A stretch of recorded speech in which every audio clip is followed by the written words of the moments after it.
तमाम ख्वारान तमाम ख्वारान को सलाम अलैकुम। वालेकुम अस्सलाम वरहमतुल्लाहि वबरकातुहू। आज रोशनी की राह में हम एक स्नैपशॉट लेंगे। जितना कुछ आज तक हमने 8 मजालिस में कंप्लीट किया है उसका एक रिकैप लेंगे, और उसके बाद जो प्रैक्टिकल जिंदगी में हिंदुस्तान के जमीन पे जो हमको स्कीम्स अवेलेबल हैं सरकारी एजुकेशन की या इकोनॉमिक एम्पावरमेंट की, उसको डिस्कस करेंगे। ऐसा मुझे किश्वर बाजी ने स्पेशली बोला था, इसलिए मैं आज और कल यही स्कीम्स को कवर करने वाली हूँ। ये जो पहला पेज मैंने लगाया है ये है रोशनी की राह, और बैकग्राउंड में आपको दिख रहा है कुछ खेती। तो असल में जिंदगी का मकसद यही है कि ये दुनिया जो है वो आखिरत की खेती मानी जाती है। तो बेहतर है कि हम इस खेती को सही से करके और कब्र में पहुंचे, ताकि हमारी जिंदगी और हमारी इस दुनिया की जिंदगी और अगली दुनिया की जिंदगी दोनों खैर और आफियत से गुजरे। तो सबसे पहले हम देखते हैं रिकैप। मुझे एक गिलास पानी दे दो। जितना कुछ आज तक हमने तमाम ख्वातीन अलैहा के सिलसिले से समझा है का एक स्नैपशॉट रहेगा। उसके बाद माइनॉरिटीज क्या हैं हिंदुस्तान में, उसके बारे में समझेंगे। फिर जो गवर्नमेंट स्कीम्स हैं एजुकेशन में और बिजनेस से रिलेटेड, यानी कि इकोनॉमिक एम्पावरमेंट से रिलेटेड, वो देखेंगे। एंड फाइनली क्या प्राइवेट सपोर्ट मौजूद है। प्राइवेट मतलब जो एनजीओज वगैरह हैं जो कि शियों ने या मुसलमानों ने अपनी बना रखी हैं ताकि अपनी कम्युनिटी को हेल्प करें, उसके सिलसिले से हम गुफ्तगू करेंगे। तो ये एक रिकैप है जो अब तक हमने देखा। जो हमारा मकसद था ये छोटा सा रोशनी की राह का सेशन करने का, उसका यही मेन क्रक्स है कि हम किस तरह से ख्वातीन जो करबला में इतने अजीम शान रोल निभा के गई हैं उनसे अपने आप को रिलेट कर सकें, हम क्या उनसे सीख सकते हैं। उसके बाद हमने देखा, ये दो तस्वीरें मैंने यहाँ नीचे लगाई हैं। एक में एक खातून है जिनके हाथ में ग्रीन कलर का फ्लैग है, और एक ये लास्ट वाली है जिसको कि हम ज्यादातर आज तक, बल्कि 1400 साल की हिस्ट्री में हमने सिर्फ ये लास्ट वाली तस्वीर देखी है। इससे जस्ट ऊपर वाली जो तस्वीर है इसको कहीं ना कहीं हम खो गई, ये तस्वीर खो गई, हम भूल चुके हैं इसको। हमने वो ख्वातीन के उस ब्रेव, उस करेजियस किरदार को नहीं देखा जो उन्होंने निभाया। मैं किसी और के लिए नहीं, मैं अपनी बात कर रही हूँ कि मैंने सिर्फ ये देखा कि हाँ बहुत मजलूम थे हमारे अहले बैत, और हम रोए उनके ऊपर, मगर उस रोने से हमारे दिल को ये कहीं समझ में नहीं आया। मैं अपनी पर्सनल बात कर रही हूँ कि हमें इनसे बहुत कुछ सीखना था, बहुत कुछ लेना था, but I was very unfortunate that I was not able to. Thanks to Kishwar baji, इनकी वजह से मैं पढ़ना सीख गई अहले बैत के सिलसिले में। हम नॉवेल्स पढ़ा करते थे, हम छोटी छोटी मजमून पढ़ा करते थे, मैगजीन्स पढ़ा करते थे। कभी ये ख्याल नहीं आया कि हम क्यों ना ये दीन के सिलसिले में कुछ पढ़ें। और फाइनली जब पढ़ा तो समझ में आया कि ये तो वही है, यही दुनिया है और यही दीन है। दीन और दुनिया अलग अलग नहीं है, ये एक ही चीज है। ना ही एक कॉइन के दो आगे और पीछे के हिस्से हैं, बल्कि ये एक ही चीज है। हमें सिर्फ अपनी दुनिया को इस तरह से बनाना है कि हमारा दीन भी एकदम मुस्तहकम रहे, और फाइनली जब हमारी मौत आए तो वो भी दीन की राह में शहादत की तरह से हमें इंशाल्लाह मौत आए। तो ये जो एक स्मॉल रिकैप जैसा मैंने बनाया हुआ है, जिसमें हम देखते हैं कि कैसे कुछ हमारे अकायद हैं, कुछ हमें अहकाम बताए गए हैं कुरान के जरिए से, और फाइनली हमें अमल करना है। उस अमल को हमने देखा ख्वातीन में, सलामुल्लाह अलैहा तमाम ख्वातीन ने ऐसा किरदार निभाया। उनकी पॉलिटिकल और सोशल एनालिसिस की उन्होंने जो रोल निभाया उसकी एनालिसिस की, और समझ में आया कि हमें भी वैसे ही करना है, क्योंकि ये दोनों चीजें एक ही तरह से चलती हैं।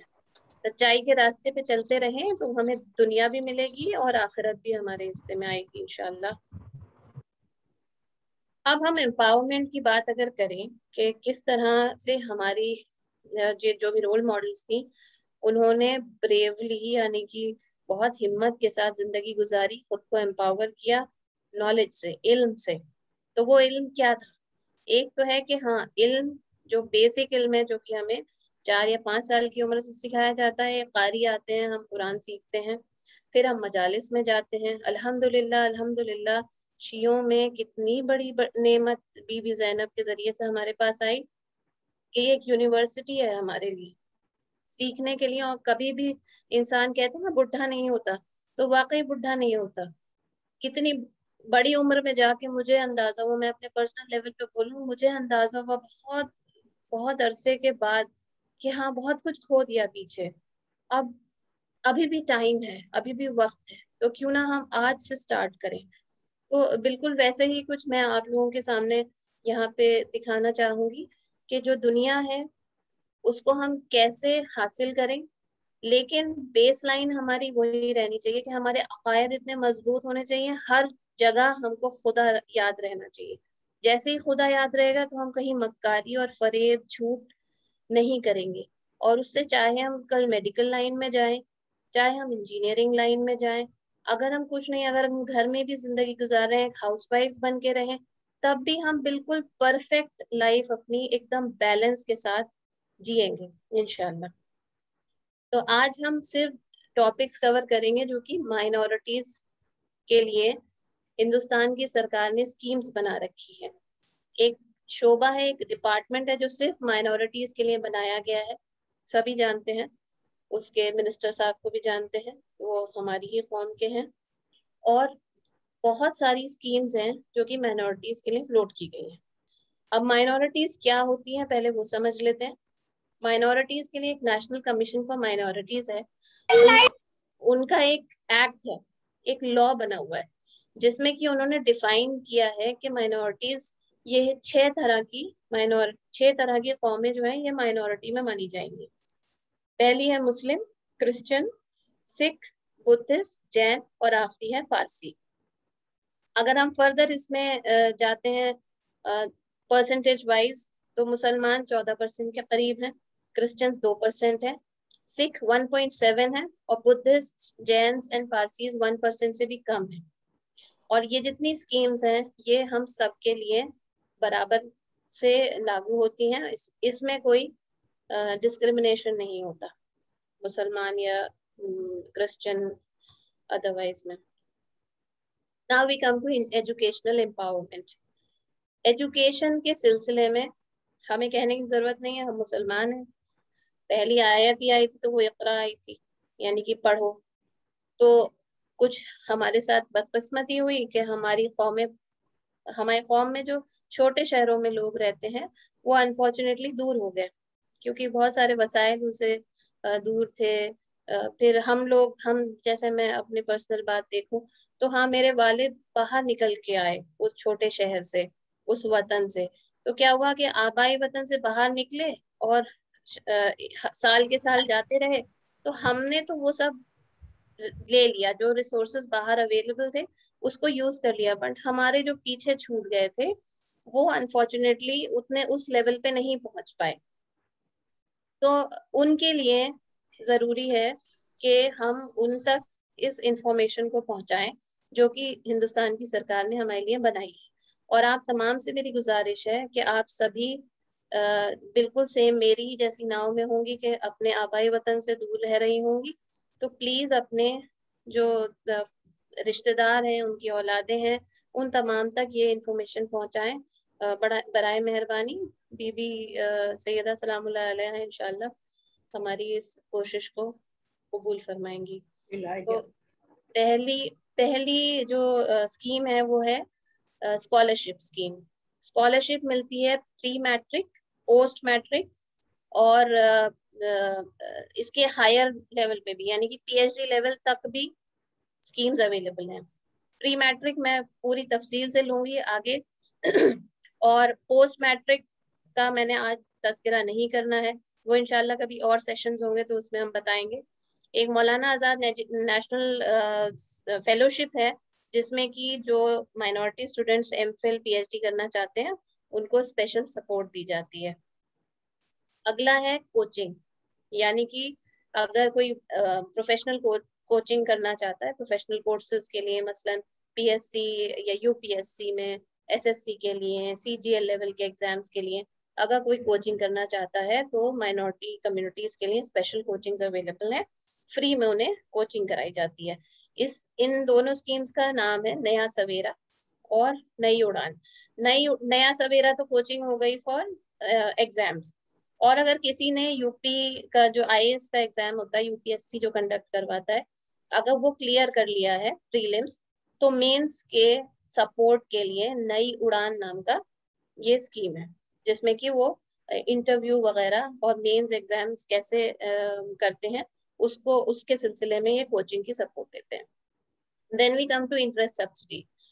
बैंक से अगर लोन लेना है फॉर एजुकेशन, तो ये पढ़ो प्रदेश नाम की एक स्कीम है, जिसमें कि एजुकेशन लोन मिलता है उन स्टूडेंट्स को जो माइनॉरिटी के हैं और बाहर जाके स्टडी करना चाहते हैं। तो बाहर जाने के लिए पहली बात तो टोफल IELTS देना पड़ता है, और उसके अलावा गेट, अगर कोई ग्रेजुएट है तो उसको गेट देना पड़ता है, अगर कोई किसी ने इंजीनियरिंग करी है तो उसे GRE देना पड़ता है, और उसके स्कोर्स होते हैं जो कि 2 साल 5 साल अलग अलग हैं, उसके लिए वैलिड रहते हैं। और ओवरसीज के किसी भी यूनिवर्सिटी में हम अप्लाई करते हैं, और उसके बाद वहां से जब कॉल आती है तो ऑब्वियसली उसके लिए 20 लाख मिनिमम है कि 20 से 25 लाख तो वहाँ चाहिए ही चाहिए होता है। ऐसे केस में इंटरेस्ट सब्सिडी के साथ लोन प्रोवाइड करती है हिंदुस्तान की सरकार। अब प्री मैट्रिक हम गो थ्रू कर लेते हैं।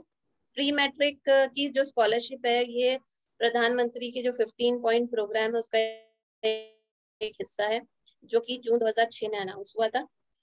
इसमें जो मेरिटोरियस स्टूडेंट्स होते हैं, यानी कि जिसने पिछले साल एग्जाम में 50% या उससे ज्यादा मार्क्स लिए हैं पिछले साल, यानी कोई सा भी साल होता है। अगर आप सेकेंड में है ले रहे हैं स्कॉलरशिप, तो आपका फर्स्ट का कार्ड, रिपोर्ट कार्ड देखा जाएगा। अगर 10th में ले रहे हैं तो 9th का रिपोर्ट कार्ड लेकर देखा जाएगा। तो वो 50% से ज्यादा होना चाहिए। एनुअल इनकम जो पेरेंट्स की है वो 1 लाख से कम होनी चाहिए, इससे ज्यादा पे ये स्कॉलरशिप नहीं मिलती है। और गर्ल स्टूडेंट्स के लिए 30% रिजर्वेशन है, यानी कि 30% हिस्सा सरकारी स्कॉलरशिप्स का सबसे पहले गर्ल चाइल्ड को दिया जाता है। अगर गर्ल चाइल्ड नहीं है then it will be transfer to male child. और इसमें एक पॉइंट ये भी है कि अगर फिजिकल टारगेट जो इन्होंने लगाया है, मसलन एक्स अमाउंट है, वो एक प्रदेश में खर्च करना है किसी एक कम्युनिटी के ऊपर, तो अगर वो पूरा यूटिलाइज नहीं होता फिर वो दूसरे प्रदेश में उसी कम्युनिटी के ऊपर खर्च किया जाएगा। और अगर उस कम्युनिटी में नहीं यूटिलाइज होता है तो फिर किसी दूसरी कम्युनिटी के लिए चला जाएगा। तो एक देखा जाए तो बहुत खतरनाक सा पॉइंट है कि हमारे लोग इसके बारे में जानते नहीं है, तो हो सकता है हमारे यहाँ का पैसा कहीं और यूज हो रहा हो और दूसरे लोग फायदा उठा रहे हो। तो बेहतर है कि हम इससे आशना हो जाए। देन जो जो स्कॉलरशिप का अमाउंट है वो ये है कि एडमिशन फीस और ट्यूशन फीस ये मिलती है। ट्यूशन फीस और एडमिशन फीस दोनों मिला के 850 रुपये महीना, सॉरी 350 रुपये महीना ट्यूशन फीस रहती है, 500 रुपये की एडमिशन फीस रहती है। और चाहे ये हॉस्टलर हो या डे स्कॉलर हो, इनको मिलता है। और एक मेंटेनेंस का मतलब भत्ता मिलता है 100 रुपये महीना। अगर कोई बच्चा स्कूल जाता है तो डे स्कॉलर है तो उसको 100 रुपये महीने का एक भत्ता दिया जाता है। अगर 6 से 10th में बच्चा है तो 600 रुपये महीना मिलता है जो हॉस्टलर है, और अगर डे स्कॉलर है तो 100 रुपये महीना मिलता है। 5th से नीचे के हॉस्टलर्स का डिटेल अभी नहीं है, परहैप्स दे डोंट वांट कि हाँ छोटे बच्चे जो है वो हॉस्टल्स में जाके रहे। तो ये थी अबाउट प्री मैट्रिक। मैं आप लोगों से गुजारिश करूंगी, अगर आप लोगों की का ऐसा सर्कल है छोटे शहरों के लोगों को बताने के लिए, ये बहुत इंपॉर्टेंट इंफॉर्मेशन है, तो प्लीज पास ऑन कीजिएगा ताकि वो लोग भी इसको अवेल कर सकें। Then we come to economic empowerment. आजकल ये समझ लीजिए कि जब हमारे प्रधानमंत्री कुछ बात करते हैं तो सीधा वही देखते हैं कि GDP में किसका कितना कंट्रीब्यूशन जा रहा है। GDP मतलब कि पूरे हिंदुस्तान की इनकम, तो पूरे हिंदुस्तान में कितने खाने वाले हैं और कितने कमाने वाले हैं, इसके ऊपर बहुत ज्यादा जोर है। तो कमाने वालों की हेल्प करने के लिए सरकार हर तरह से आगे आती है, और अगर वो औरतें हैं तो बहुत सारी स्कीम्स हैं जिसमें कि लेडीज को सपोर्ट दी जा रही है। सबसे पहले हम बात करते हैं स्किल डेवलपमेंट की। स्किल यानी कि हुनर। हुनर को हासिल करने के लिए 10th के बाद डिप्लोमा कोर्सेज हैं, 12th के बाद भी ऐसे सर्टिफिकेट डिप्लोमा कोर्सेज हैं जो कि बच्चे कर सकते हैं। और जैसे आपने सुना होगा इलेक्ट्रिशियन के कोर्सेज होते हैं, HVAC के एयर कंडीशनिंग के कोर्सेज होते हैं, प्लम्बिंग वगैरह के होते हैं, टेलीकॉलिंग के होते हैं। इस तरह के कोर्सेज स्किल डेवलपमेंट के लर्न एंड अर्न नाम के स्कीम में मौजूद है। सीखो और कमाओ। तो सीखो और कमाओ में दो पहलू हैं। एक तो ये जो बच्चे एडमिशन लेना चाहें वो ले सकते हैं। दूसरा, अगर कोई ऐसे लोग हैं जो कि इस तरह का सेंटर चलाना चाहते हैं तो वो स्किल डेवलपमेंट काउंसिल के साथ मिलकर सेंटर स्टैब्लिश कर सकते हैं। दूसरा हम देखते हैं उस्ताद नाम की स्कीम है जिसमें कि अपने स्किल्स ट्रेडिशनल आर्ट्स में अगर हमें जैसे कोई क्राफ्ट, पुराना क्राफ्ट, मसलन एक यूपी का खित्ता ले लें, वहां पे जैसे मान लेते हैं जरदोजी का काम होता था, तो उसे किस तरह से हम आज की डेट में अपग्रेड कर सकते हैं उसकी एक ट्रेनिंग होती है। उसका नाम है उस्ताद, कंप्लीट उसकी एक्रोनिम है उस्ताद। इसका फुल फॉर्म देखें तो अपग्रेडिंग द स्किल्स, यानी कि हुनर जो हमारे अंदर है उसको कैसे अपग्रेड कर रहे हैं आज के जमाने के हिसाब से, and training in traditional arts या क्राफ्ट्स फॉर डेवलपमेंट। तो उसमें ट्रेनिंग यानी कि पिछले जो पुराने लोग गुजर गए जो कि हाथ के काम किया करते थे और उन्होंने अपनी नेक्स्ट जनरेशन को नहीं सिखाया, तो कम से कम हमारे पास उस पुरानी कला को बचाने का एक जरिया ये है कि हम उस्ताद नाम के स्कीम में एनरोल कर लें। फिर आते हैं हम एक थर्ड प्रोग्राम जो कि है नई मंजिल। नई मंजिल में जो यूथ हैं उनको एक एक ब्रॉड सी स्कीम है जिसमें कि एजुकेशन दी जाती है और स्किल की ट्रेनिंग। तो उसमें जैसे अगर कोई 8वीं पास है, 10वीं पास करा देंगे, उसके साथ साथ उसको जो है वो किसी कोई और स्किल भी सिखा देंगे so that he gets a job as well as parallelly he does the work, parallelly he does education as well. तो उसमें क्या होगा, उसका एजुकेशन स्किल भी बढ़ेगा, एजुकेशन भी बढ़ेगी सॉरी, और उसका स्किल भी बढ़ेगा। तो कमाएगा भी बंदा और ये भी साथ के साथ स्किल भी उसका बढ़ता रहेगा। Then we come to concessional credit. ऐसे बहुत से लोग होते हैं जिनको कि बिजनेस के लिए लोन चाहिए होता है।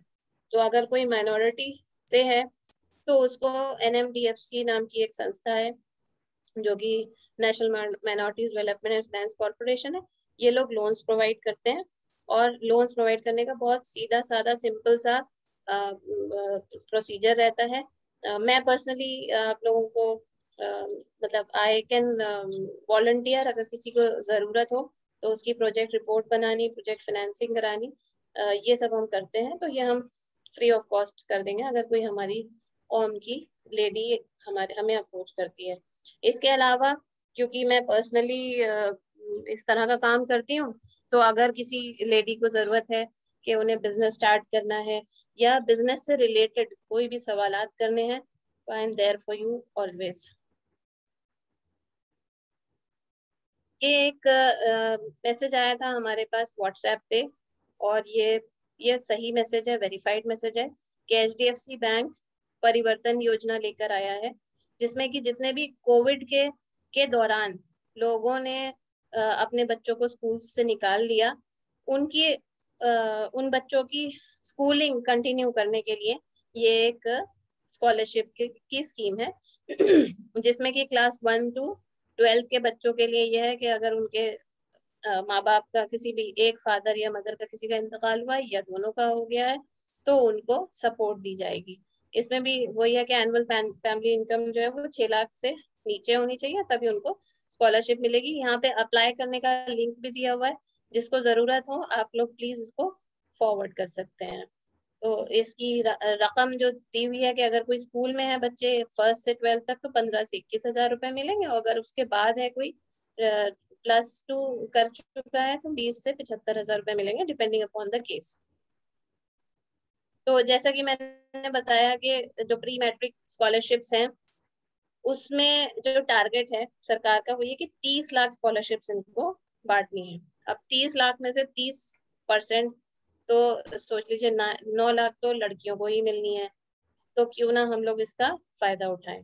इसके अलावा बहुत सारी प्राइवेट ट्रस्ट हैं, मुसलमानों ने अपनी ट्रस्ट खोल रखी है, और बहुत सी ट्रस्ट है, मैं उनका नाम नहीं लेना चाहूंगी यहाँ, लेकिन आप लोगों को भी मालूम होगा शियों की काफी बड़ी बड़ी ट्रस्ट अवेलेबल है, जिसमें कि हम लोग को ऑप्शन रहता है कि हम अप्लाई कर दें, और उसमें ज्यादा इशू भी नहीं होता, प्रॉब्लम भी नहीं होती, क्योंकि वो भी खिदमत खल्क के लिए खोली गई हैं, और हमें भी कर्ज हसना की तरह से इसका फायदा मिल जाता है।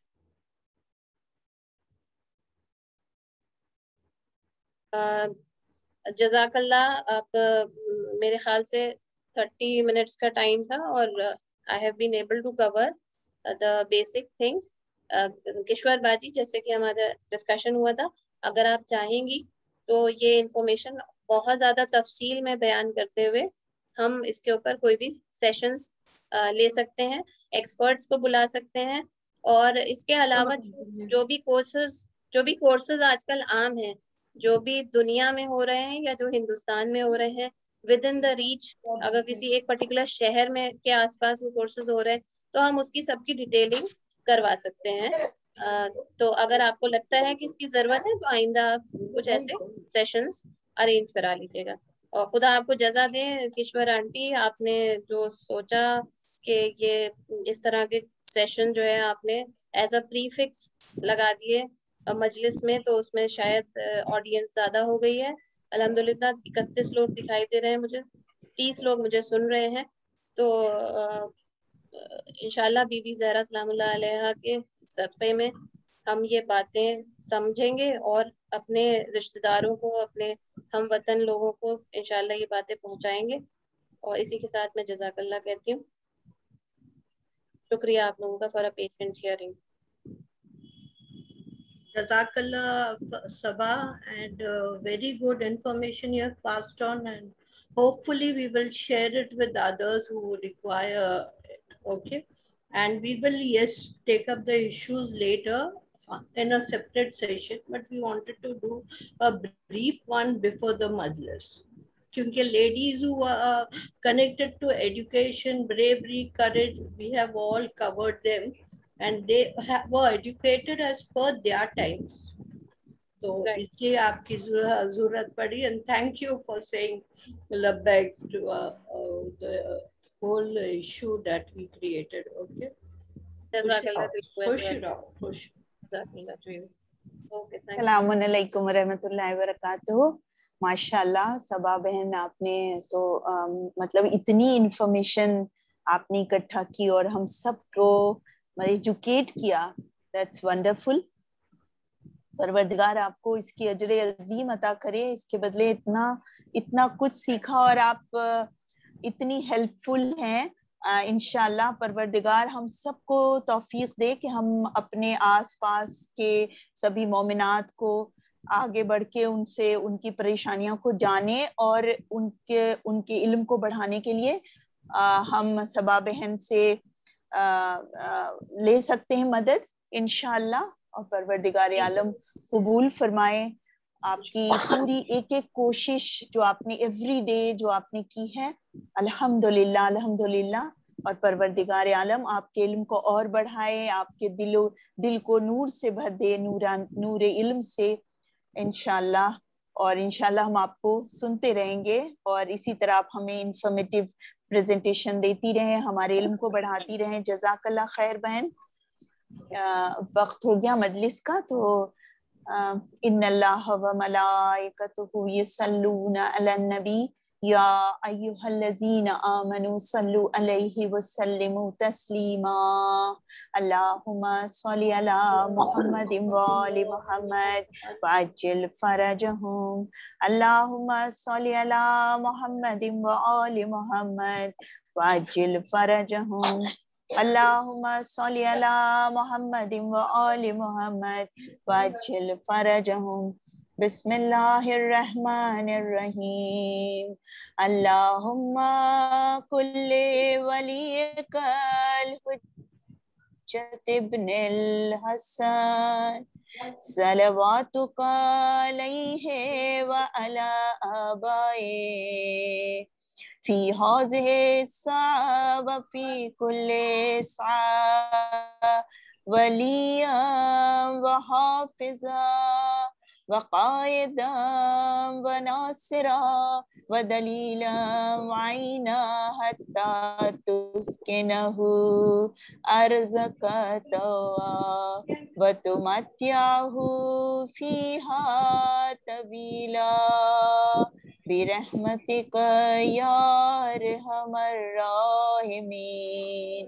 अल्लाहुम्मा सल्ली अला मुहम्मद व आलि मुहम्मद वअज्जिल फरजहुम। मैं गुजारिश करूंगी कि प्रोग्राम के आगाज के लिए तिलावत कुरान के लिए अपनी बहुत ही अजीज बहन हाशमी जहरा साहिबा से, और हम लोग उनकी खूबसूरत तिलावत सुन रहे हैं। परवरदिगार आलम इनको जज़ाए खैर अता करे और हम सबको तौफीक अता करे कि हम इसी तरह तिलावत कुरान करने की कोशिश करें। अल्हम्दुलिल्लाह। हाशमी जहरा बहन बिस्मिल्लाह। अल्लाहुम्मा सल्ली अला मुहम्मद मुहम्मद वअज्जिल फरजहुम। इनकी सेहत व सलामती के लिए अल्लाहुम्मा सल्ली अला मुहम्मद व आलि मुहम्मद वअज्जिल फरजहुम। व अलैकुम अस्सलाम व रहमतुल्लाहि व बरकातुहू। बिस्मिल्लाह। अऊज़ु बिल्लाहि मिनश शैतानिर रजीम। बिस्मिल्लाहिर रहमानिर रहीम। वैलुल लिकुल्लि हुमज़तिन लुमज़ah अल्लज़ी जमअ मालन वअद्ददह यहसबु अन्ना मालहु अख़लदह कल्ला लयुनबज़न्ना फिल हुतमा वमा अदराका मल हुतमा नारुल्लाहिल मुक़दा अल्लती तत्तलिउ अलल अफ़ीदा इन्नहा अलैहिम मुअस्सदा फी अमदिन मुमद्ददा। सदक़ल्लाहुल अलीयुल अज़ीम। तर्जुमा। इरशाद रब्बुल इज़्ज़त हो रहा है, तबाही और बर्बादी है हर ताना जन और चुगलखोर के लिए जिसने माल को जमा किया और खूब उसका हिसाब रखा। उसका ख्याल था कि ये माल उसे हमेशा बाकी रखेगा, हरगिज नहीं, उसे यकीनन हुतमा में डाल दिया जाएगा। और तुम क्या जानो कि हुतमा क्या शय है? ये अल्लाह की भड़काई हुई आग है जो दिलों तक चढ़ जाएगी। वो आग उनके ऊपर घेर दी जाएगी लंबे लंबे सुतूनों के साथ। वसल्लल्लाहु अला मुहम्मदिन व आलि मुहम्मद व आखिरु दावाना अनिल हम्दुलिल्लाहि रब्बिल आलमीन। जज़ाकल्लाह खैर। परवरदिगार आलम आपको और आपके वालिदैन पे अपनी रहमतें और मोहब्बत नाजिल करे, उनको अपनी मोहब्बत के साए में रखे। जज़ाकल्लाह खैर, अजर अजीम अता करे माबूद। अब मैं गुजारिश करूंगी हमारी अजीज बहन समाना काज़मी साहिबा से और हमारी अजीज बेटी सबूर रिजवी साहिबा से कि वो आए और सलाम और मर्सिया बारगाह शहजादिया कौनैन में पेश कर। अल्लाहुम्मा सल्ली अला मुहम्मदिन व आलि मुहम्मद वअज्जिल फरजहुम अजमईन। हुसैन यूं हुए ए मुझ रई वतन से जुदा। हुसैन यूं हुए मुझ रही वतन से जुदा के जैसे बुलबुले के जैसे बुलबुले नाशाद हो चमन से जुदा हुसैन यूं हुए निकाला गर्दने असगर से तीर जब शहने निकाला गर्दने असगर से तीर जब शहने गले से बहने लगा हूँ जुदा दहन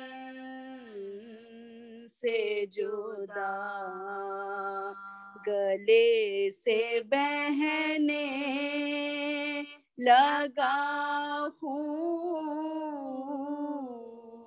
जुदा दहन से जुदा हुसैन यूं हुए वतन में फिर के सफर से ना जीते जी आए वतन में फिर के सफर से ना जीते जी आए अजब घड़ी थी के अकबर हुए बहन से जुदा अजब घड़ी थी के अकबर हुए बहन से जुदा हुसैन यूं हुए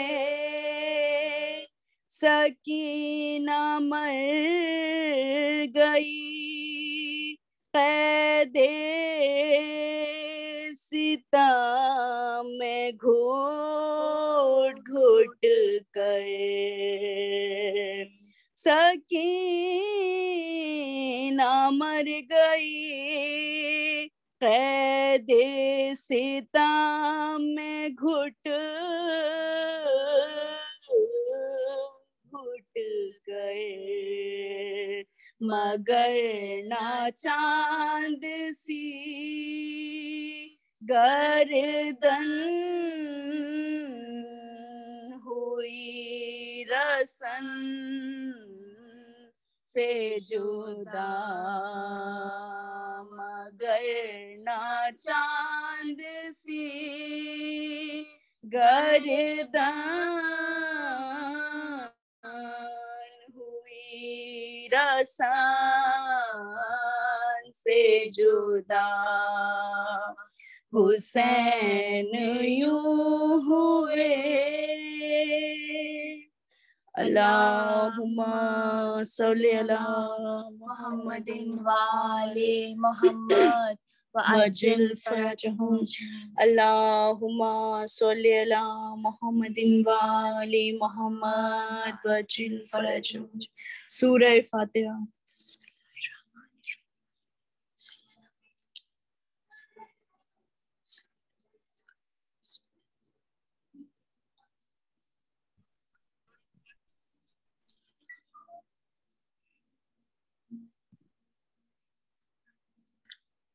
अल्लाहुम्मा सल्ली अला मुहम्मदिन व आले मोहम्मद व अज्जिल फरजहुम अजमईन। जब जवां लाल को मौला ने तड़पते देखा, जब जवां लाल को मौला ने तड़पते देखा, एड़िया खाक पे बेटे को रगड़ते देखा, फल जवां लाल के सीने में उतरते देखा, सानिए अहमद मुख्तार को मरते देखा, सानिए अहमद मुख्तार को मरते देखा, जब जवां लाल के लाशे को उठाया शहने भाई को अपने कई बार बुलाया, शहने भाई को अपने कई बार बुलाया, शहने जब कोई यावरो अंसार नहीं आए नजर, शाह ने उससे कहा बांध के फटके से कमर, दोनों हाथों पे रखी शाह ने लाशे अकबर, लेके 2-4 कदम आगे बढ़े थे सरवर, लेके 2-4 कदम आगे बढ़े थे सरवर, खाक पे चांद को फिर अपने लिटाया शहने, और मदद के लिए बच्चों को बुलाया शहने, और मदद के लिए बच्चों को बुलाया शहने, आगे यूं रावी कुरान ने किया है तहरीर, निकली खेमे से खुले सर कोई बीबी दिलगी, हाय उस बीबी से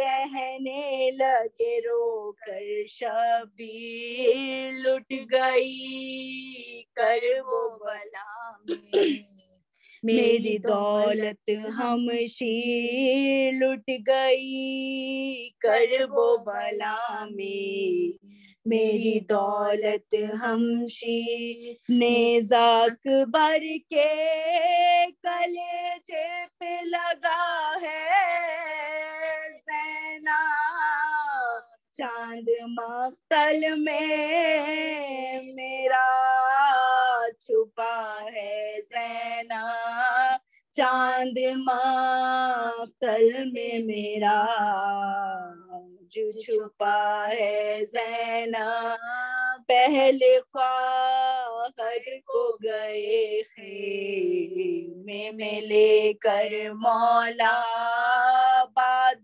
में लाशे अकबर को उठा कर ये कहा, मेरी टूटी हुई कमर भाई के गम में बेटा, पर तेरे गम से तबाह हो गया बाबा तेरा, पर तेरे गम से तबाह हो गया बाबा तेरा, सब शिया रोएंगे सुन सुन के कहानी, तेरी ले गई मौत मेरे लाल जवानी तेरी ले गई मौत मेरे लाल जवानी तेरी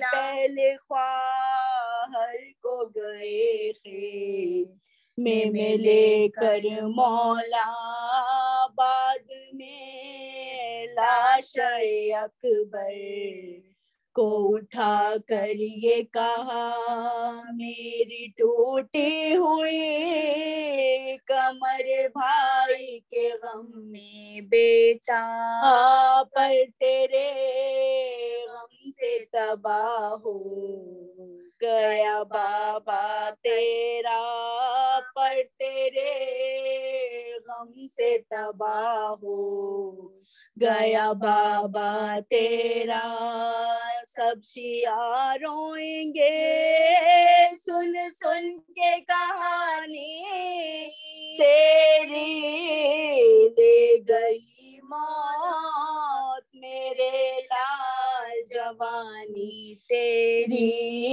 ले गई मौत मेरे लाल जवानी तेरी लाश अकबर को गए थे में लेकर मौला रो के बानों से कहा हे जवां लाल मेरा देखने पाई ना तू अपने पिसर का सेहरा चांद से सीने पे मारा है लाइन नेज़ा चांद से सीने पे मारा है लाइन नेज़ा तुमको ज़हरा की कसम इसको उठाओ ज़ैना शेर सोता है मेरा तुम ही जगाओ ज़ैना शेर सोता है मेरा तुम ही जगाओ ज़ैना मेरे भाई की मदद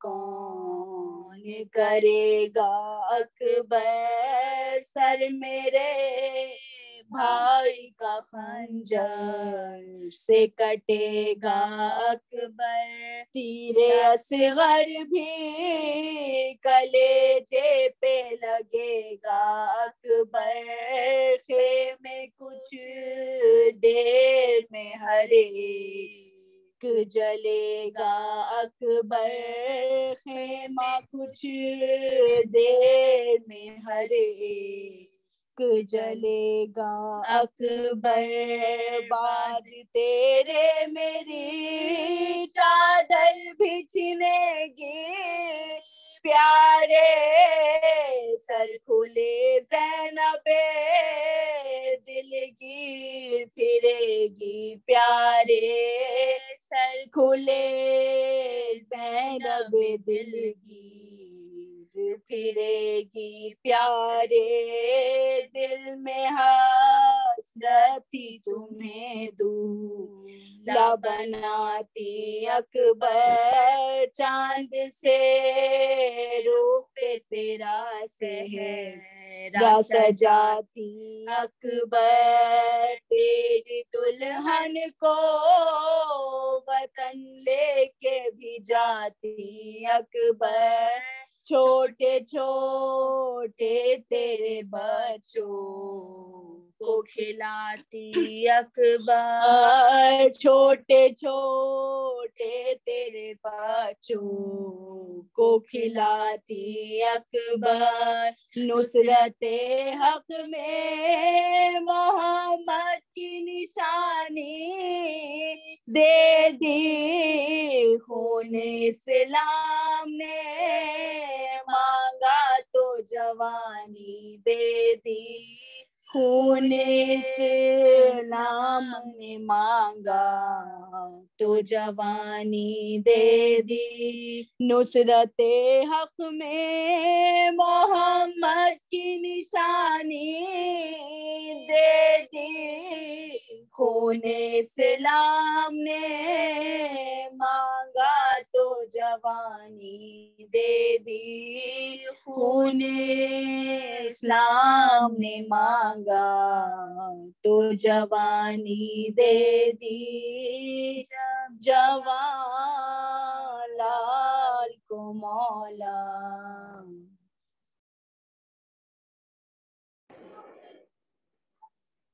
जज़ाकल्लाह जज़ाकल्लाह। परवरदिगार आलम आप सबको बीबी की खास कनीज़ों में शुमार करें। शहजादे अली अकबर का मरसिया, बस परवरदिगार आलम बीबी उम्मे लैला के सदक़े में, शहजादे अली अकबर के सदक़े में हम सबको ताअत इलाही करने की तौफीक अता फरमाए। जज़ाकल्लाह। समाना और सबूर अल्हम्दुलिल्लाह बहुत पुरदर्द मरसिया।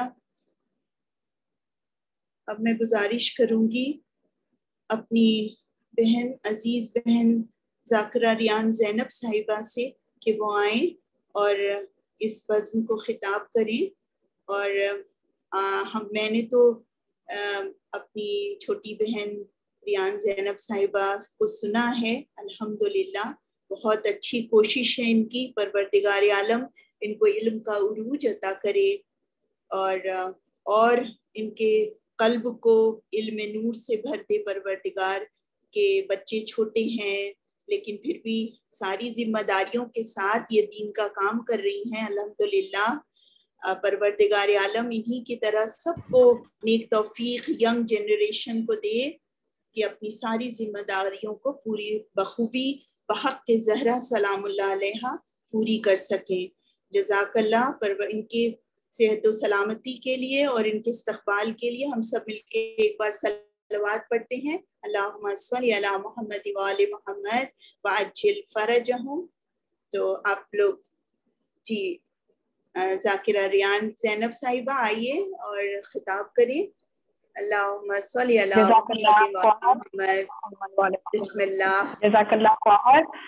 और आगाज़ से मजलिस करें हमारे ज़माने के इमाम के लिए, हमारे ज़माने की हुज्जत की सलामती के लिए और उनके जल्द से जल्द ज़हूर के लिए एक बावाज़ बुलंद नारे सलवात।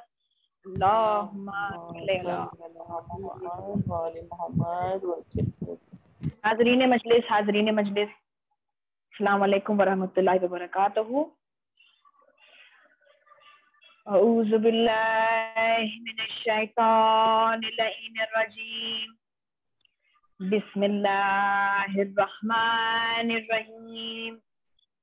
अल्हम्दुलिल्लाहि रब्बिल आलमीन। अस्सलातु वस्सलामु अला सय्यिदिल अशरफिल अंबिया'i वल मुरसलीन व खातिमिन नबीय्यीन व रहमतुल लिल आलमीन मौलाना मौलुस सकलैन जद्दिल हसन वल हुसैन सय्यदे शबाब अहले जन्नह शाफी रोज़ महशर अबुल कासिम मोहम्मद सल्लल्लाहु अल्लाहुम्मा सल्ली अला मुहम्मद व तय्यबीन ताहिरीन अल मासूमीन अल मज़लूमीन लानतुल्लाहि अला आदाइहिम अजमईन मिन यौमिना हाज़ा इला यौमिद्दीन। अम्मा बअद फ़क़द क़ाल अल्लाहु तबारका व तआला फ़ी किताबिहिल मजीद व हुवा अस्दक़ुस सादिक़ीन व क़ौलुहुल हक़ सुम्मा हक़। बिस्मिल्लाहिर रहमानिर रहीम। व कुल्ला शैइन अहसैनाहु फ़ी इमामिम मुबीन। सदक़ल्लाहुल अलीयुल अज़ीम। सलावत। अल्लाहुम्मा सल्ली अला मुहम्मद व आले मुहम्मद वअज्जिल फरजहुम। आका से मजलिस हम्दुस सना से उस पाको पाकीज़ा ज़ात, ज़ाते परवरदिगार जो कि रहमान भी है, रहीम भी है, खालिक भी है, राज़िक़ भी है, हमारे दिलों से वाकिफ है, हमारी नीयतों से वाकिफ है, हम क्या सोच रहे हैं उससे वाकिफ है, हम कौन सा अमल अंजाम देने वाले हैं उससे वाकिफ है। और शुक्र है उस पालने वाले का कि जिसने हमें ऐसी अजीम तरीन नेमत से वाबस्ता किया जो कि मजालिस हुसैन है, फर्श अज़ा है। और हालात की वजह से हम अपनी मजालिसों को इमाम बारगाहों में इतनी तादाद में बर्पा नहीं कर पा रहे हैं जिस तरह से हम हर साल किया करते थे। लेकिन ये शहजादी जनाब ज़ैनब अलैहिस्सलाम की देन है कि जहां हम नॉर्मल हालात में एक इमाम बारगाह में इकट्ठा होकर इस मजालिस हुसैन को बर्पा करते थे, जिक्र अहले बैत को बर्पा करते थे, जिक्र अहले बैत को करते थे, इमाम हुसैन के मकसद को समझाते थे क्योंकि मुश्किल हालात है। लेकिन जनाब ज़ैनब अलैहिस्सलाम का ये मौजज़ा है कि जिसकी वजह से हर घर रज़ा खानों में तब्दील हो गया है। और चाहे मजलिस ऑनलाइन हो या मजलिस ऑफलाइन हो, ये मजालिस हुसैन वो मकाम है जहां पर अगर हम पूरे अकीदे के साथ और पुरखुलूस अगर हम कोई हाजत लेकर इस मजलिस हुसैन में शिरकत करते हैं तो वो हाजत हमारी अहले बैत अलैहिस्सलाम के सदक़े में बेशक पूरी होती है, क्योंकि कायनात में ऐसी कोई चीज बनी ही नहीं है जिसको अहले बैत अता नहीं कर सकते। और ये फर्श अज़ा वो मकाम है जहां पर चाहे हम अपने इमाम बारगाह में मजलिस को बर्पा करें या अपने घरों में मजलिसों को बर्पा करें या हम इस ऑनलाइन तरीके से अपनी मजलिसों को मुनक्किद करें, मेरा दिल कहता है कि जब हम इस मजलिसों को बर्पा करते हैं, जब हम इस मजलिस में शिरकत करते हैं तो जन्नत से फरिश्ते अहले बैत के साथ हमारे घरों में आते हैं। और अज़ादारों, ये मजलिस हुसैन वो मकाम है जो हमारे लिए दर्सगाह है, या यूं कहूं कि अगर ये फर्श अज़ा, ये मजालिस हुसैन ना होती तो शायद हम दीन इस्लाम को इतनी बेहतर तरीके से और इतनी गहराई से समझ ना पाते। अब जिस मुख्तसर सी आयत का तिलावत मैंने आपके सामने किया है, जिसका मैंने शरफ हासिल किया है, वो है सूरह यासीन आयत नंबर 36। उसमें से 12वीं नंबर की आयत का मैंने तिलावत आपके सामने किया है। उसमें खुदावंद करीम इरशाद फरमाते हैं, बिस्मिल्लाहिर्रहमानिर्रहीम, वकुल्ल शैइन अहसैनाहुम फी इमाम मुबीन, यानी हमने हर शय का अहाता इमाम मुबीन के जरिए से कर दिया है। अब जब बात आती है हर शय को डिफाइन करने की, हर शय का मतलब समझाने की, तो ये एक नामुमकिन चीज है, क्योंकि जहां हर शय लफ्ज आता है तो मुमकिन नहीं है कि हम इसको अपने अल्फाजों में समेट कर समझा सकें, क्योंकि हर शय लामहदूद है। और जब बात आती है लामहदूद की तो खुदावंद करीम ये इरशाद फरमाते हैं कि सिर्फ 2 चीजें हैं जो कि लामहदूद है। उनमें से एक शय है किताब मुबीन और दूसरे हैं इमाम मुबीन। अब जब बात आती है कुरान मजीद के सिलसिले से तो खुदावंद करीम ये इरशाद फरमाते हैं, बिस्मिल्लाहिर्रहमानिर्रहीम, अलिफ लाम मीम ज़ालिकल किताब ला रैब फीह हुदल लिल मुत्तकीन, यानी कि यह कुरान मजीद वो किताब है जिसमें कोई शक नहीं है और ये किताब हिदायत है मुत्तकीन के लिए। अब यहाँ परवरदिगार आलम ये इरशाद फरमा रहे हैं कि ये किताब है हिदायत मुत्तकीन के लिए, लेकिन वहीं दूसरी तरफ हमें कुरान मजीद में ये मिलता है कि खुदा ये कहते हैं कि ये हिदायत है हुदल लिन्नास के लिए, यानी कि ये हिदायत है सबके लिए। अब जहनों में ये सवाल आता है कि एक तरफ हमें आयत कुछ इस तरह से मिलती है जहां खुदावंद करीम कह रहे हैं कि ये हिदायत है मुत्तकीन के लिए, और दूसरी तरफ खुदावंद करीम इरशाद फरमा रहे हैं कि ये हिदायत है नास के लिए, यानी सबके लिए। अब ये शय नामुमकिन है कि जितने भी नास हैं, जितने भी सारे इंसान हैं, वो सब मुत्तकीन हो। तो इसका नतीजा ये निकला, मालूम ये हुआ कि कुरान का जो फायदा है, कुरान का जो नतीजा है, वो वही हासिल कर सकता है जो कि मुत्तकीन है। अब आइए इस चीज को मैं एक छोटे से एग्जाम्पल के जरिए से आपके सामने, आपके जहनों तक पहुंचा सकूं कि मिसाल के तौर पर एक शहर है जिस शहर में जहालत बहुत ज्यादा है और वहां हुकूमत ये ऐलान कर दे कि हम एक ऐसा स्कूल बनाएंगे, एक ऐसा कॉलेज बनाएंगे कि जिसमें दाखिल हो जाने के बाद इस शहर में कोई जाहिल नहीं रहेगा, जहालत खत्म हो जाएगी। अब क्योंकि हुकूमत ने कहा है, स्कूल तैयार हुआ, कॉलेज तैयार हुआ, उसमें कुछ लोगों ने दाखिला भी लिया, लेकिन कुछ वक्त के बाद ये देखा गया कि अभी भी कुछ लोग जाहिल मौजूद हैं। तो जाहिर है कि लोग सवाल करेंगे कि आपने तो कहा था कि स्कूल के खुल जाने के बाद, इस कॉलेज के खुल जाने के बाद इस शहर से, इस मकाम से जहालत खत्म हो जाएगी, लेकिन अभी भी हमें कुछ लोग जाहिल नजर आ रहे हैं। तो कोई ताज्जुब नहीं कि हुकूमत ये जवाब दे कि जब हमने स्कूल को खोला था, इस कॉलेज को खोला था, तो हमने इस नीयत से खोला था कि जिसको खोलने के बाद इस जगह से जहालत खत्म हो जाएगी।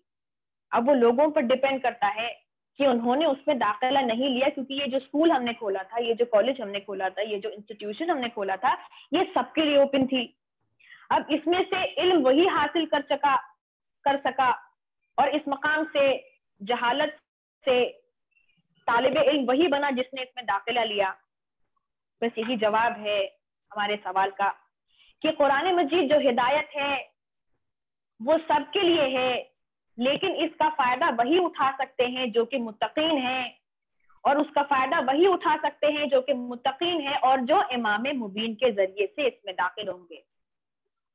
तो इमाम मुबीन वो शय हैं कि जिनका इल्म लामहदूद है, और खुदा बंदे करीम की कितनी रहमत परवरदिगार आलम ने हम सब पर नाजिल की है, कितनी तरह की नेमतों से खुदा बंदे करीम ने हमें नवाजा है कि अगर हम सुबह से लेकर शाम तक एक कलम और एक कागज लेकर लिखने बैठ जाएं तो हम खुदा की रहमतों को शुमार नहीं कर सकते। यूं तो हम अपने आमतौर पर अपनी जिंदगी में समझते हैं कि अच्छे लिबास को पहनना नेमत है, हम समझते हैं कि अगर हमारे पास बहुत ही खूबसूरत मकान है तो ये खुदा की रहमत है, हम समझते हैं कि अगर हम बहुत ही बेहतरीन ग़िज़ा को नोश फरमा रहे हैं, उसका तनाउल कर रहे हैं, तो ये हमारे लिए नेमत है। बेशक ये नेमत है, लेकिन ये ऐसी नेमत है जो सिर्फ इस दुनिया के लिए ही बनी है, और ये नेमत वो नेमत है जो इस दुनिया में ही रह जाएगी। लेकिन मोहब्बत अहले बैत वो नेमत है जो खुदाबंद करीम ने आपको और हमें दिया है, जो सिर्फ हमें ना इसकी जिंदगी में काम आएगी बल्कि हमारे आखिरत में भी ये नेमत हमारे साथ साथ चलती नजर आएगी।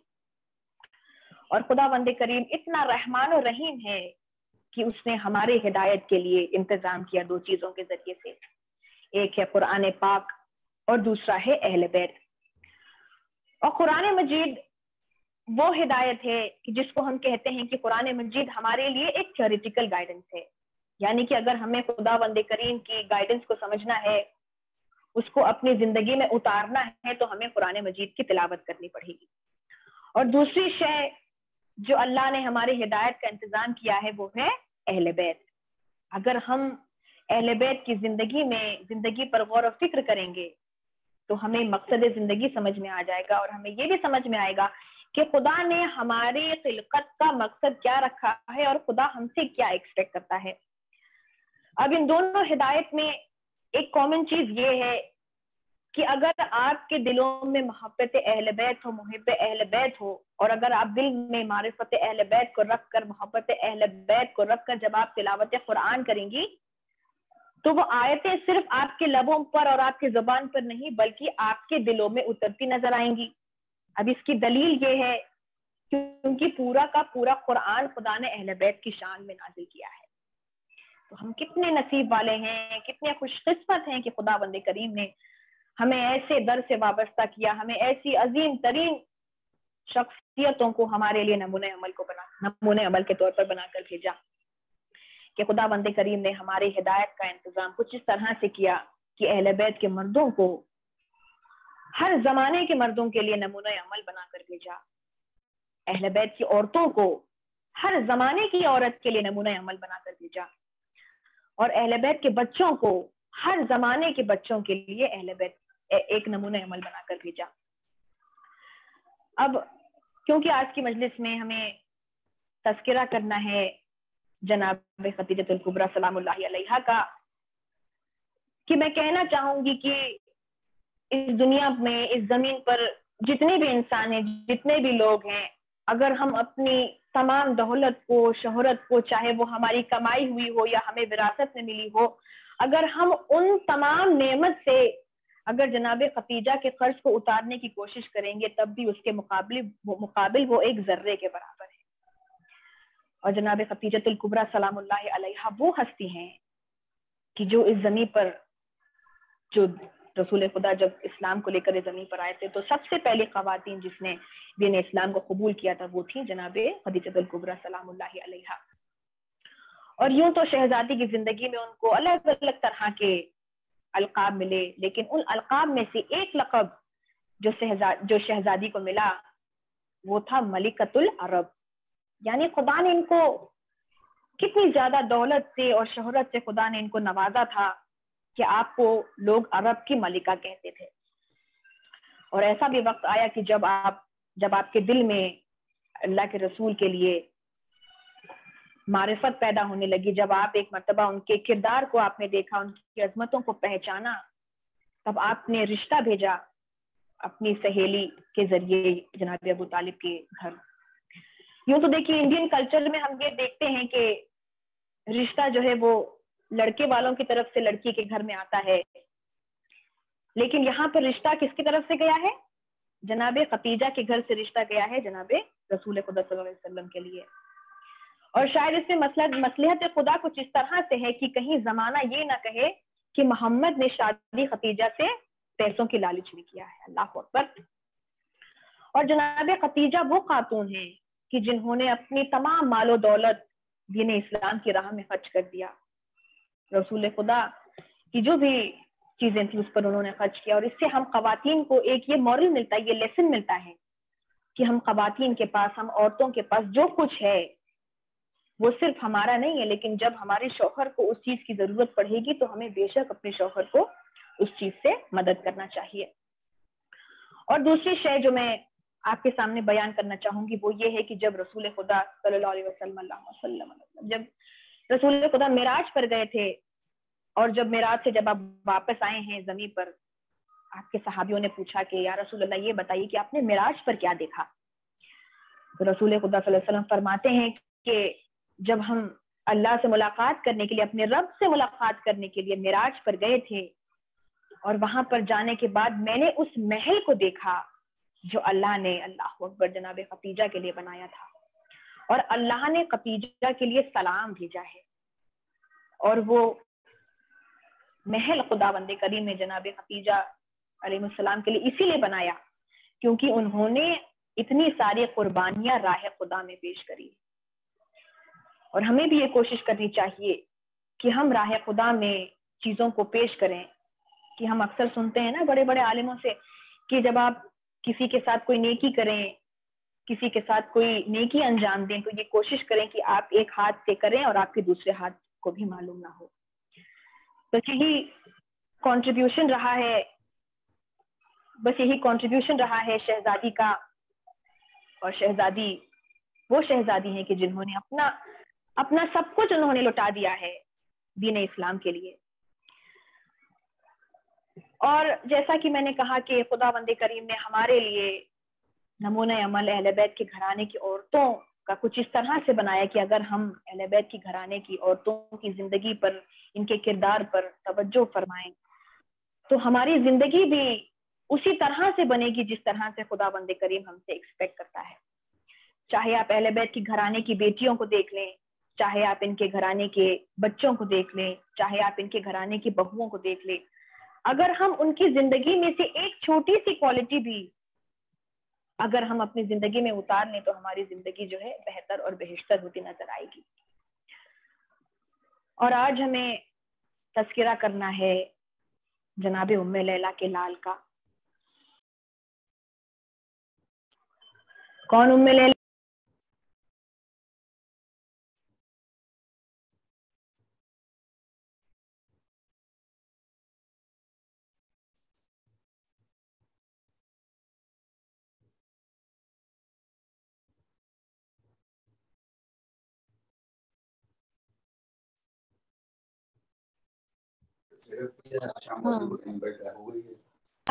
लेकिन जनाबे ज़ैनब के दिल से पूछें, हमारे लिए तो आमतौर पर मुहर्रम सिर्फ 2.25 महीने का होता है, लेकिन जनाबे ज़ैनब वो बीबी हैं जो ता क़यामत अपने भाई इमाम हुसैन पर रोती नजर आएंगी। आज हमें तज़किरा करना है उम्मे लैला के लाल जनाबी अली अकबर अलैहिस्सलाम का। अज़ादारों, जब जनाबी अली अकबर का वक्त रुखसत करीब आया, जनाबे ज़ैनब ने तमाम मस्तूरात को आवाज दी, अली अकबर जा रहे हैं। घर की औरतों का हुजूम इकट्ठा हुआ। कोई हाथ का बोसा लेता नजर आया, कोई सर का बोसा लेता नजर आया, कोई सीने का बोसा लेता नजर आया। जनाबे सकीना ने आवाज दी, भैया जरा अपने पैरों को रिकाब से निकालिए। अकबर ने अपने पैरों को रिकाब से निकाला। जनाबे सकीना ने पैरों का बोसा लेकर कहा, जब हम मदीना से रुखसत हो रहे थे, सोगरा ने मुझसे कहा था जब मेरा भैया अकबर जाने लगे तो मेरी तरफ से उसके पैरों का बोसा ले लेना। तारीख के जुमले हैं, ये पहला ऐसा शहीद है जिनके घोड़ा ख़ैमे से 23 मरतबा बाहर आया और 23 मरतबा अंदर गया, कि जब भी अली अकबर बाहर आते ज़ैनब आवाज देती है, अली अकबर जरा वापस आ जाए, ज़ैनब तुम्हारा चेहरा देख ले। मीर अनीस के जुमलों पर मेरी जान कुर्बान, या अली अकबर का घोड़ा नहीं जाता था, ये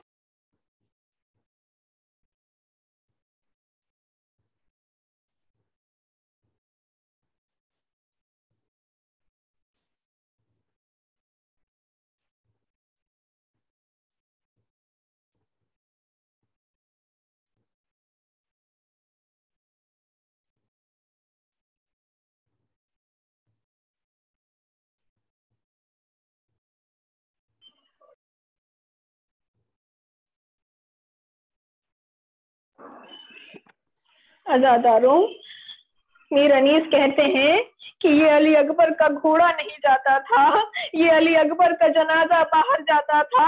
अली अकबर घोड़े से चले। एक मर्तबा इनको इजाजत मिली, अकबर करबला से निकले, जंगल की तरफ जाने लगे। हुसैन ने आवाज दी, अकबर, अली अकबर वापस आ जाइए। हुसैन ने कभी सर का बोसा लिया, कभी सीने का बोसा लिया, और फिर घोड़े पर सवार हुए। हुसैन ने फिर नीचे आए। एक मर्तबा जनाबे अली अकबर ने पूछा, ए बाबा, क्या आपको नाना का दीन ज्यादा प्यारा है या आपको अपना बेटा ज्यादा प्यारा है? इतना सुनना था। इमाम हुसैन ने कहा, ए अली अकबर रुक जाओ, क्या तुम नहीं जानते कि एक बाप के दिल की कैफियत क्या होती है? साहिब औलाद होते तो अपने बाप का गम समझ पाते। अकबर ने घोड़े को रोका, घोड़े से नीचे आए, एक मर्तबा अपने पापा का बोसा लिया। अब जैसे ही अज़ादारों जनाबे अली अकबर करबला के मैदान में पहुंचे, एक तीर इस तरह से लगा कि जनाबे अली अकबर घोड़े पर संभल न सके। अब जनाबे अली अकबर का घोड़े पर से जमीन पर आना था। आवाज दी, ए बाबा अली अकबर घोड़े पर से जमीन पर गिरा। इतना सुनना था कि इमाम हुसैन टीले पर से जमीन पर गिरे। जनाबे ज़ैनब जो खैमे के दर पर खड़ी थी, खैमे के दर पर से जमीन पर गिरी। जनाबे उम्मे लैला जो जनाबे अली अकबर की सलामती के लिए दुआ कर रही थी, सजदे में गिरी। और जहां जनाबे सुगरा मदीने में भैया के लिए दुआ कर रही थी, एक मर्तबा आवाज आई कि सुगरा शम्मा को बुझा दो, अली अकबर शहीद हो गए। बस आखिरी जुमले रहमत तमाम। एक मर्तबा जब बीबियों में कोहराम मचा कि अली अकबर शहीद हो गए, अली अकबर मारे गए, रिवायत के जुमले हैं कि जनाबे फिज्जा जो है एक मर्तबा जनाबे उम्मे लैला के कहने में आई। क्या देखा कि जनाबे उम्मे लैला मुसल्ले पर तशरीफ फरमा है, सजदे शुक्र कर रही है। आवाज दी, कहा, ए शहजादी, अकबर का पुरसा कबूल कीजिए, आपका बेटा मारा गया। इतना सुनना था। एक मर्तबा जनाबे उम्मे लैला अब जनाजा नमाज पर खड़ी हुई, चाहा कि जनाबे फिजा की जानिब चली जाए, कभी दाएं जानिब गई, कभी बाएं जानिब गई।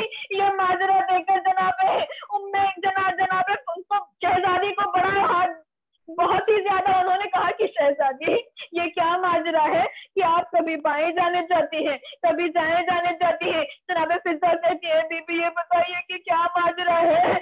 इतना सुनना था कि शहजादी है। उम्मे लैला ने कहा कि शहजादी मैं क्या बताऊं, जब से मैंने सुना है कि मेरा बच्चा अकबर मारा गया है, मेरे आंखों की बीनाई चली गई।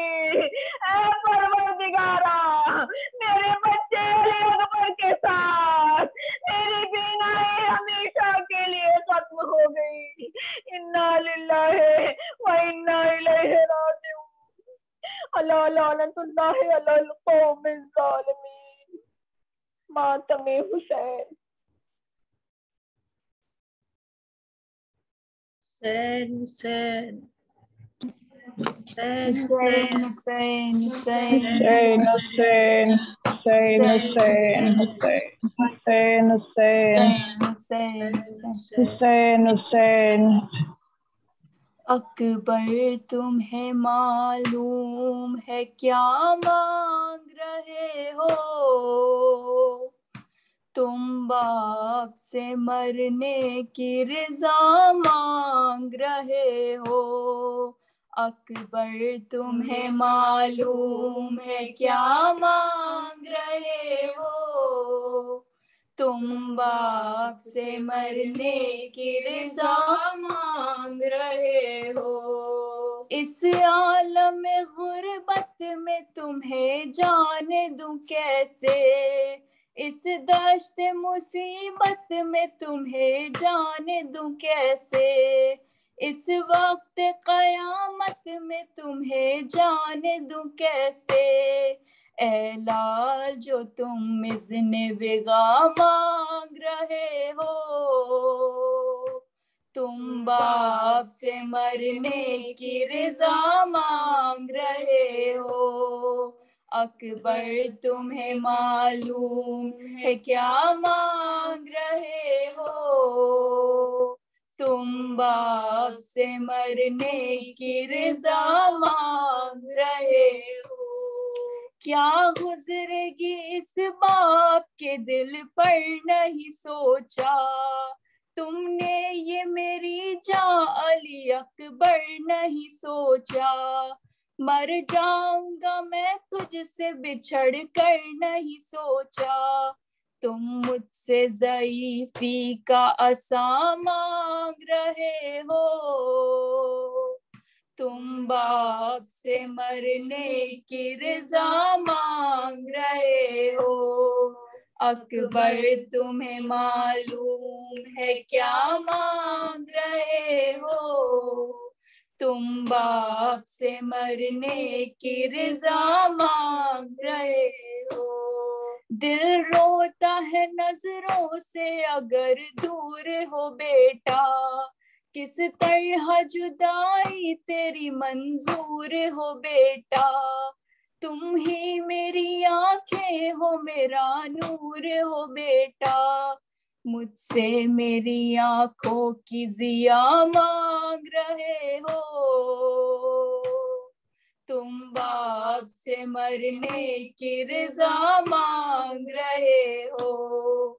अकबर तुम्हें मालूम है क्या मांग रहे हो, तुम बाप से मरने की रज़ा मांग रहे हो। दुनिया से गया जिस घड़ी महबूब खुदा का, नाना की जियारत को तड़पता था नवासा।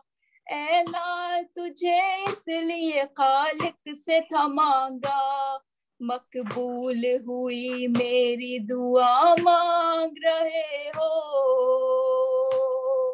तुम बाप से मरने की रज़ा मांग रहे हो।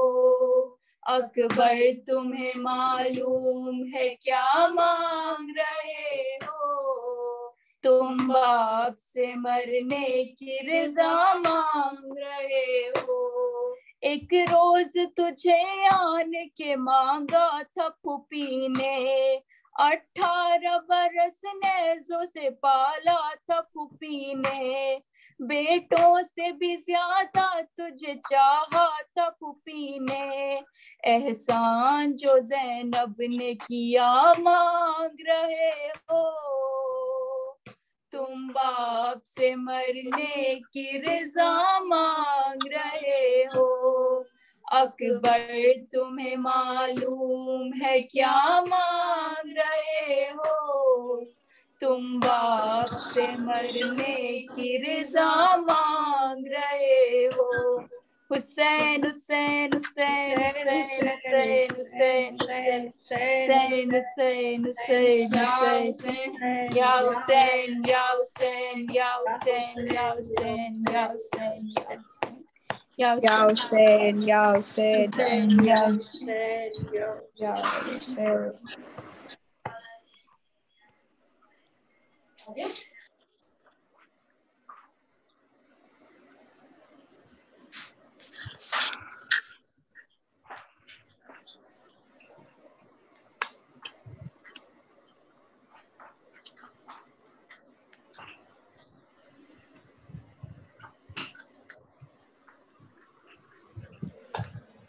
बिस्मिल्लाहिर्रहमानिर्रहीम।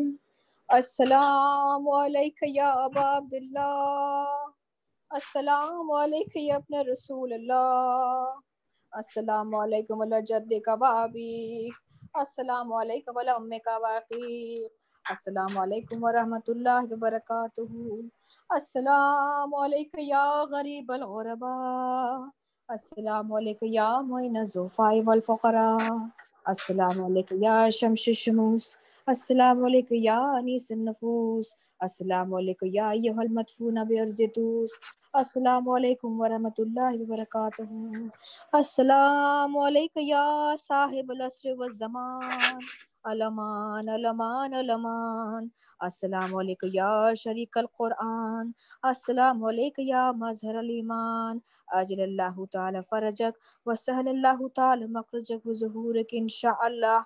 अस्सलामु अलैकुम व रहमतुल्लाहि व बरकातुहू। फया लैतनी कुन्तु माकुम फ़ाफ़ूज़ा फ़ौज़न अज़ीमा। अल्लाहुम्मा सल्लि अला मुहम्मद व आले मुहम्मद वज्जिल फ़रजहुम। इलाही इलाही इलाही इलाही व अज़मल बला व बरहल क़फ़ा व अनकशफ़ल ग़िता व अनक़तअर रिजा व ज़ाक़तिल अर्ज़ु व मुनियतिस समा व अंतल मुश्तानु व इलैकल मुश्तका व इलैकल मुअव्वलु फ़ी शिद्दति व रक़ा।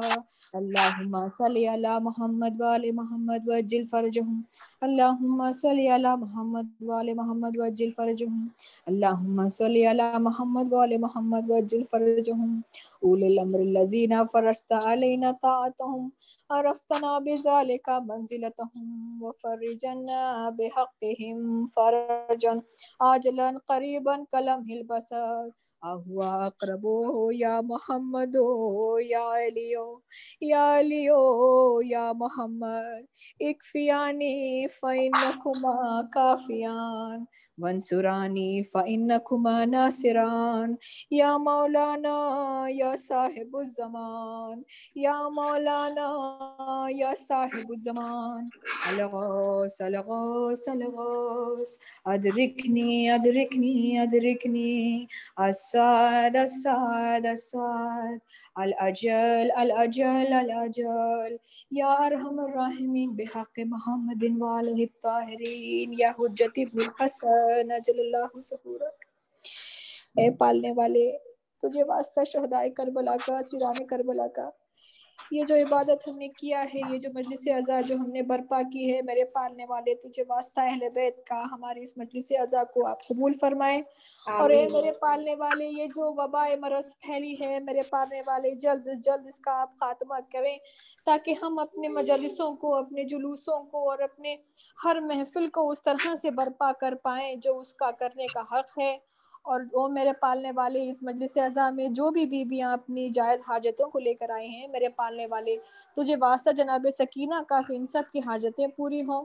और ए मेरे पालने वाले, जितने भी लोग बीमार हैं, चाहे वो जिस्मानी बीमारी हो चाहे वो रूहानी बीमारी हो, ए मेरे पालने वाले तुझे वास्ता बीमार करबला का कि इन सबको शिफाए कामिला और इनको शिफाए आजिला अता फरमाए।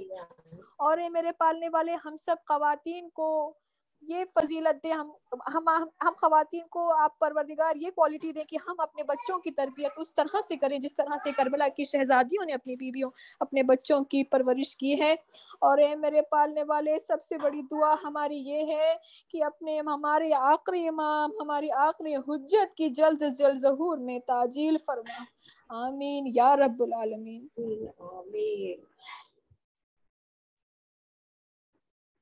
खुदा हाफिज।